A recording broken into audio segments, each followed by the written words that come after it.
یہ جو پہاڑ ہے اس کو احد کا پہاڑ کہتے ہیں. اس کی لمبائی 2 سے 3 کلومیٹر ہے اور ٹھیک ہے, اور اس کو جنتی پہاڑ کہا جاتا ہے. جب حضرت موسیٰ علیہ السلام احد کے طور کے پہاڑ پہ گئے تو انہوں نے کہا کہ اللہ جی میں نے آپ کو دیکھا ہے, تو اللہ جی نے کہا تھا کہ طور کے پہاڑ پر میں اپنی تجلی ڈالوں گا, مطلب کہ صفاتی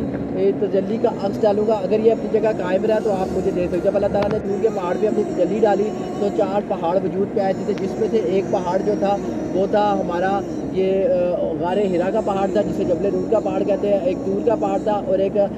ورقہ کی پہاڑی ہے, ٹھیک ہے, جو اس کے وجود میں آئی تھی, اور چوتھا پہاڑ یہ احد کا پہاڑ تھا, ٹھیک ہے, جس پہ اللہ تعالیٰ نے تجلی ڈال دی. اور نبی پاک صلی اللہ علیہ وسلم نے کہا ہے کہ یہ ہم سے پیار کرتا ہے اور ہم اس سے پیار کرتے ہیں. لیفٹ سائڈ پہ آپ کو وہ چھوٹی سی جو پہاڑی نظر آ رہی ہے جس پہ یہ فیملیز وغیرہ چڑھی ہوئی ہے نظر آ رہی ہے آپ کو لیفٹ سائڈ پہ کر کے, ٹھیک ہے, اس کو روما کی پہاڑی کہتے ہیں. روما عربی میں جو لفظ ہے اس کا مطلب ہوتا ہے مارنا اور پھینکنا, ٹھیک ہے. اور نبی پاک صلی اللہ علیہ وسلم نے موسیٰ ابن زبیر رضی اللہ عنہ کو بولا تھا 70 صحابہ کو, آپ نے اس پہاڑی کے اوپر کھڑے ہونا ہے, اس پہاڑی سے نیچے نہیں آنا جب تک کہ ہمارا چیلے گوشت تک آ جائے. اور اس کے دامن میں اس سائڈ پہ جنگ ہوتی جس میں سے نبی پاک صلی اللہ علیہ وسلم, حضرت صحابہ, اس کے حضرت علی, ابو بکر صدیق, حضرت عثمان اور باقی جو جنگجو صحابہ تھے وہ لڑائی لڑ رہے تھے. جب اوپر جو صحابہ تھے جن کا نام تھا موسیٰ ابن زبیر, انہوں نے دیکھا کہ نیچے مسلمانوں کو فتح ہو رہی ہے اور کافروں کو شکست ہو رہی ہے, اس میدان میں جنگ ہوتی ہے. وہ نیچے روڈ کے ڈاکے نہیں ہوئے جہاں پہ سائن بورڈ لگا ہوا ہے, وہ گریف یارڈ ہے, قبرستان ہے, یہاں پہ جنگ ہوتی ہے اور کافر بھاگ رہے ہیں اور مسلمان جو ہے وہاں پہ جیت رہے ہیں. تو اس کے بعد نا اس پہاڑی کے اوپر سے موسیٰ ابن زبیر نے جو 10 صحابہ تھے ان کو چھوڑ کے باقی 70 صحابہ کو نیچے لے کر 60 صحابہ کو نیچے لے کر آگے تھے,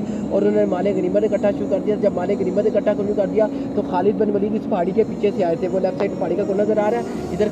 کافروں کو کیا تھے خیمے تھے, وہ گھوڑے لے کر اس پہاڑی کے پیچھے چڑھے اور پہاڑی کے پیچھے چڑھ کے پہلے اوپر سے 10 صحابہ کو شہید کیا, اور 10 صحابہ کو شہید کر کے نیچے جو 60 صحابہ اترے تھے موسیٰ ابن زبیر جو ان کو بھی شہید کر دیا, اور اس طرح جیتی ہوئی جنگ جو ہوتی ہار میں تبدیل ہوگی. پھر صحابہ نبی پاک صلی اللہ علیہ وسلم کو اپنے کندھے پہ اٹھا کے, یہ جو سامنے مینار نظر آ رہا ہے اس پہاڑی کے پیچھے راستہ ہے جہاں پہ نبی پاک صلی اللہ علیہ وسلم کو اٹھا کر حضرت طلحہ رضی اللہ عنہ اور حضرت قبا اور 5 صحابہ اور نبی پاک صلی اللہ علیہ وسلم کو کافروں سے بچانے کے لیے اس پہاڑ کے اندر لے کے گئے تھے. پہلے نیچے دامن میں لٹایا تھا, پھر پہاڑ کے اندر لٹایا جہاں اس پہاڑ کے اوپر نبی پاک صلی اللہ علیہ وسلم اپنا سر رکھا تھا, وہاں سے وہ پہاڑ کا جو حصہ تھا وہ تکیہ بن گیا, نبی پاک صلی اللہ علیہ وسلم کے لیے نرم ہو گیا, اور ادھر نبی پاک صلی اللہ علیہ وسلم کی خون کی خوشبو چلی گئی. اور آج بھی لوگ جاتے ہیں وہاں پہ بوسہ وغیرہ لیتے ہیں. پھر صحابہ نبی پاک صلی اللہ علیہ وسلم کو وہاں سے اپنے کندھے پہ اٹھا کے اس پہاڑ کے اوپر لے کے گئے تھے, تو پہاڑ نے راستہ دے دیا. اب اس پہاڑ پہ جائیں گے تو پہاڑ کے بیچ میں ایک ریڑھ سی آئی ہوئی ہے, راستہ تھا بنا ہوا ہے, جہاں سے آپ جائیں گے آپ کو سارا کانسیپٹ کلیئر ہو جائے گا. اور اس پہاڑ کے اندر نبی پاک صلی اللہ علیہ وسلم کی کیا آتی ہے, خون کی خوشبو آتی ہے.